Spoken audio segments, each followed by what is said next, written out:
Metro has delivered its worst performance since it took over running Melbourne's trains in November last year.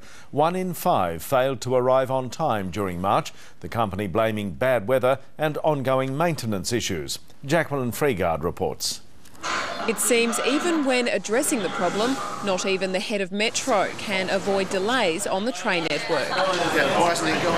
Metro's performance slipping even further below the required benchmark of 88% of trains running on time, with almost 20% late during March. That's 1 in 5. It's the worst result since the company took over last year. Metro unable to say when things will improve. We're clearly disappointed that we've not been able to do better on on-time performance. We know that's very disruptive for our passengers. Even though there were fewer cancellations last month, the government says Metro's performance still isn't good enough. It is concerning whenever figures aren't moving in the right direction, and certainly we'd expect to see, we hope and expect to see a far better performance. Concerning also for the Premier, who promised improvements from the very day the company took over 4 months ago. You are going to see steady and continuous improvement. The opposition says the delays are caused by the government's failure to maintain the network. And they chose a micro-ticketing system over the basics. But the problem is there are no